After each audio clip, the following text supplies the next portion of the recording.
8 o'clock, I believe, and well over 100,000 people have now signed up. A few hours after the announcement of the formation of a new political party by the former leader of the Labour Party that received significant media coverage, a dinner party was held in an Eritrean restaurant named Bisha in Islington. The event was attended by Jeremy and the grassroots across the society, who have long awaited for a political organisation that reflects their values and vision. It was clear that this is the moment they had longed for. Jeremy also announced more than 100,000 people joined the new party within a few hours. Okay, Maya and Craig, as our workers who deal with the community forums, have put this wonderful event together today. And I want to say a couple of things. First of all, thank you very much, everyone, for being here tonight, for your contribution to it. This is meant to be a painless way of raising money. So you pay to have a lovely dinner, and then you make lots of new friends, and that helps to build our community of endeavour, and that's what we are. And so thank you all for what you do. It's a year since the general election. In that year we've held a large number of forums on a lot of issues, on housing, on health, on mental health, education, and on Sunday we've got the Creative Industries Forum, and it's going to be about music, about poetry, about art. And it's at Hillbrook Community Centre on Sunday afternoon at 3 o'clock, and I'm assured by many very wise people that the weather's going to be good.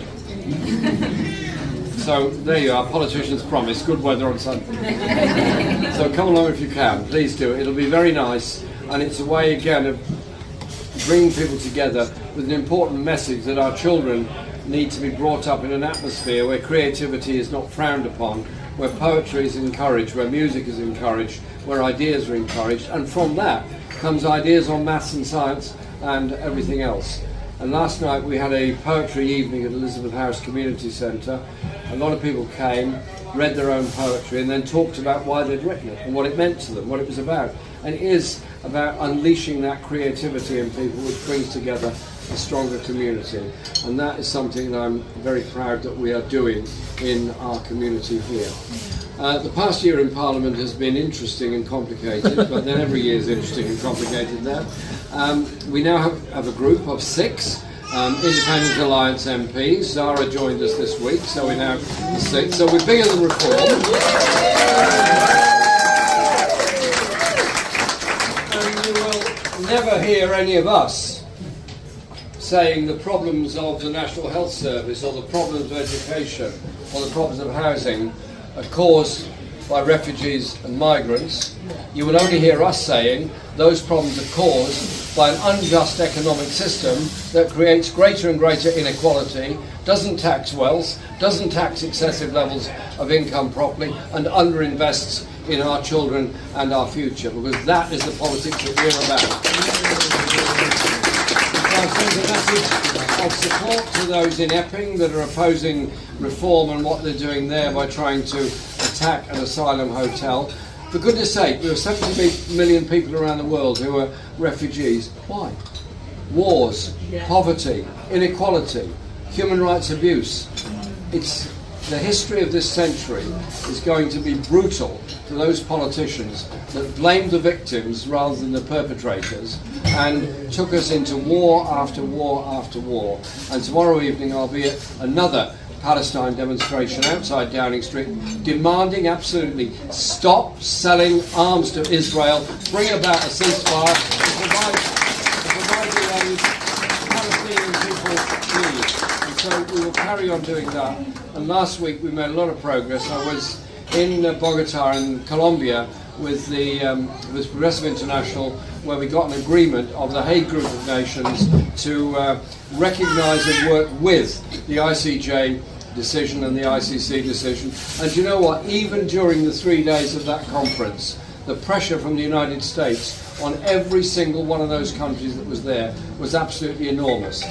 You sign this, you get tariffs. You sign this, you get sanctions. That's the kind of brutal pressure that's been put. But nevertheless, they stood firm.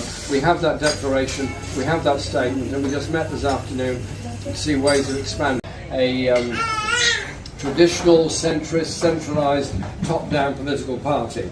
I want to see something that is an aggregation of the strength of community and roots all over the country, is an expression of the independent roots around the country, with a core set of political values around peace, around equality, around public ownership, particularly of water, about health and mental health justice, about environmental sustainability, but above all, about empowering people and giving them the opportunities to express themselves. So it's going to be a very democratic organisation. That's the whole principle behind it. And we launched at midday today, and here we are now. We're just after 8 o'clock, I believe, and well over 100,000 people have now signed up.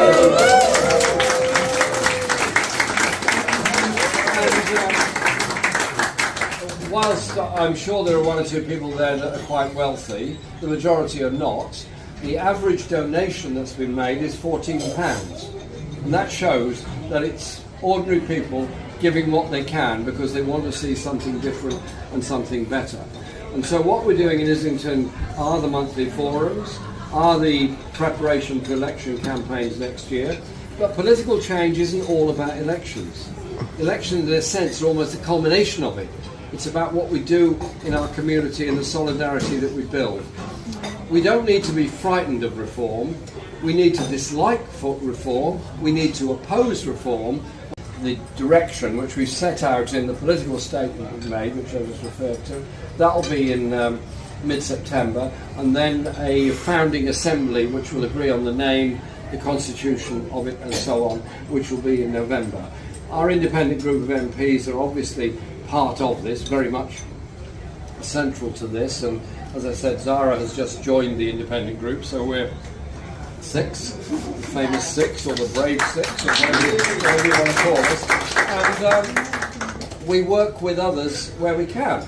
So when we were opposing the cuts in PIP, we worked with Plaid Cymru, with the Greens, with the SNP, with one or two Liberals, and the Labour left, particularly all those that were subsequently suspended from the Labour Party. So it is about reaching out to people as well. And what we do in our community is this whole reaching out process. And it's been very interesting to me, reporting to public meetings and forums rather than just the bureaucracy of the Labour Party. And I must say, I can share this secretly with you all, I'm very happy to be free from the bureaucracy of the Labour Party. Having spent a whole lifetime trying to untangle myself from it at various stages, and so I want to say a huge thank you to all of you for coming, all the work you did a year ago in the election, and all that you do to create this political atmosphere which we want to extend and strengthen nationally. Let's give people opportunity, give people hope, give people ideas, let the ideas blossom. That is what political strength is about. I was asked today, who's going to hold on questions? I said, sorry, really can't answer any of that. We're not setting up a big bureaucracy here. What we're doing here is inspiring a movement, and that movement will bring about change. Thank you very much.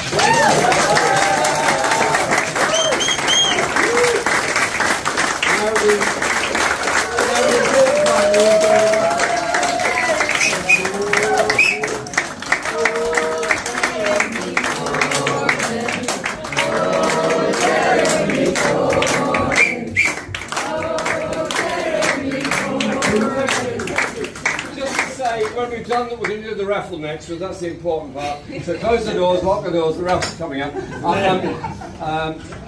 Artin, Ollie and myself are going to be leaving shortly because I'm speaking with the Birmingham bin strikers very early tomorrow morning in Birmingham. Theirs is a test case. If they get away with taking the wages down of those bin workers by, in some cases, £8,000 a year, then what's next elsewhere?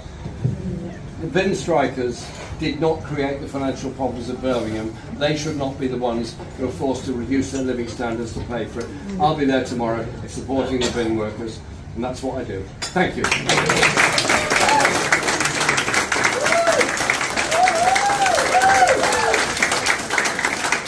could just thank Jordanos, who runs this restaurant, and her team. She's a great friend. I've known her for many, many years, ever since she came here, and I've been very supportive of this restaurant. She's achieved so much. She came here as a refugee from Eritrea with nothing, and she's achieved all of this. And she puts a lot back into the community. Well done, Jordanos. And we will never allow reform to destroy the lives of desperate people who have gone through hell and high water and are now being blamed by these horrible people in reform for the social problems of our society. The social problems of housing, education and health are not caused by refugees, they're caused by inequality, injustice and greed. Yep. We know the answer. Yep. Thank you.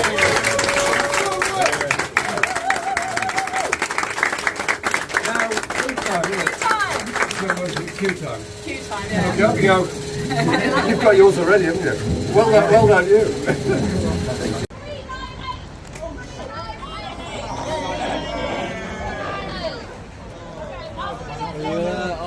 Devastation.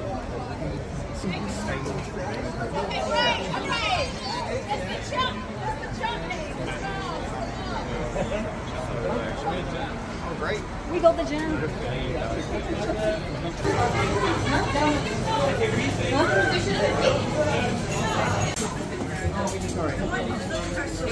Did you